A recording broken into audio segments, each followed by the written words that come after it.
Now it's time to lay the chain and cable in the track.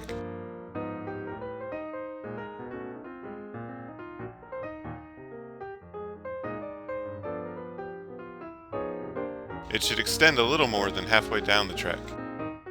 Make sure to check every chain link. If a link is broken, then the chain won't bend correctly. Take one side of the traveling cable and tuck it into the bottom channel in the middle of the track.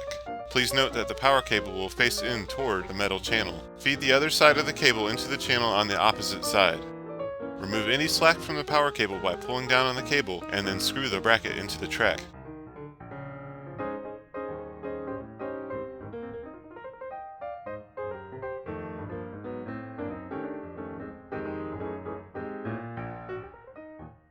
Next, connect the power cable. For AC units, plug the power cable into the side of the upper track cover.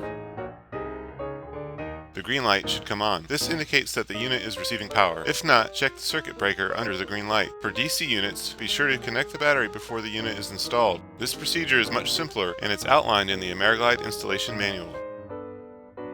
The upper and lower limit cams are safety devices that are designed to automatically stop the unit at each landing. They are on opposite sides of the track to hold the unit in place during shipping. Locate the lower limit cam on the track under the unit. Loosen it and move it to the bottom of the track, butting it against the bottom track cover, then tighten it into place. Next, finish routing the call control wire into the upper section of the track and plug it into one of the connectors on the upper track cover.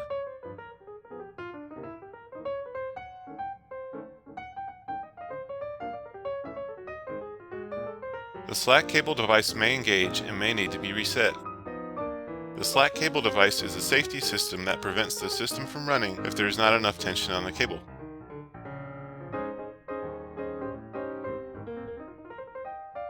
To reset it, use the hand crank located with your installation manual to turn the cable drum clockwise. If you see the unit move uphill or hear a click, it means it has been reset.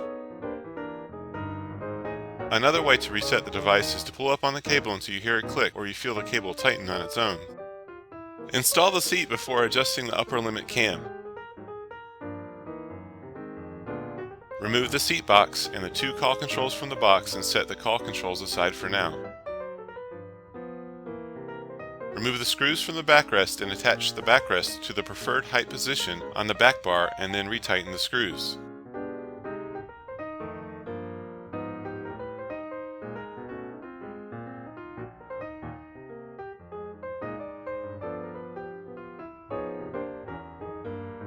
Remove the 4 screws from the top of the unit. Be very careful not to drop the screws or washers into the unit while removing.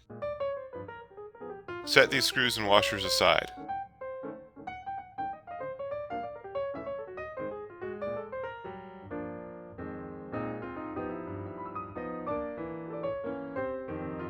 Next, place the seat on top of the unit chassis, tip the seat sideways, and locate the seat control wire.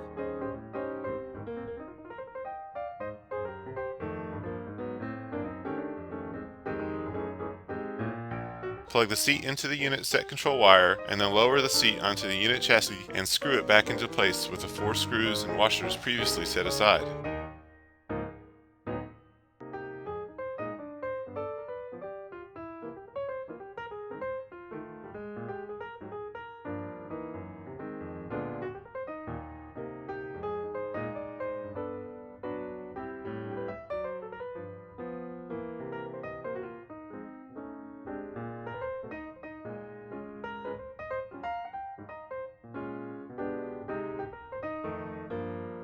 Pull up on the swivel arm to rotate the seat and gain access to all 4 holes.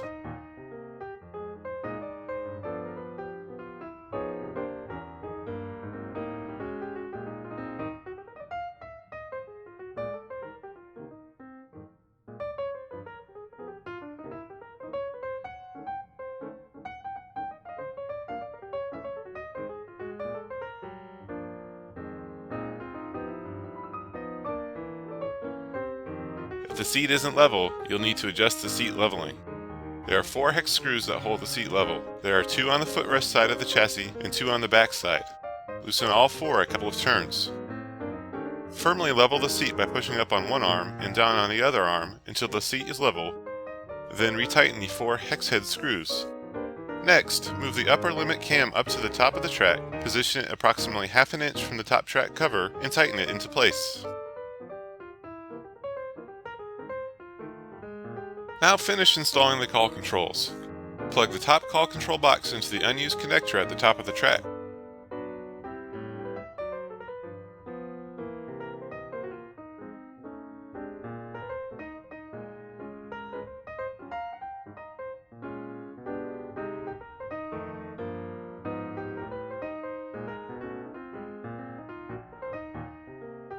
Do the same thing with the lower call control box. To complete installation, make sure the unit is parked in the middle of the track to evenly distribute its weight, and then retighten each of the brackets, making sure they are tight to the stairs. Press down on the track at each bracket and tighten the track bracket bolts to further anchor the track and minimize any flex in the track.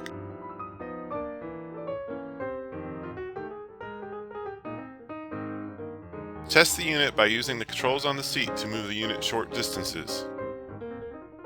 The unit won't move unless the seat is facing forward and the swivel lock is in place. Check to make sure the footrest safety is working. If it comes in contact with an object, the unit won't move until the object is moved.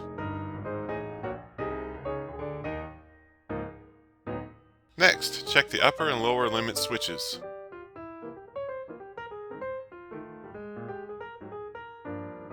Finally, make sure to read the owner's manual before riding the lift or allowing anyone else to ride the unit.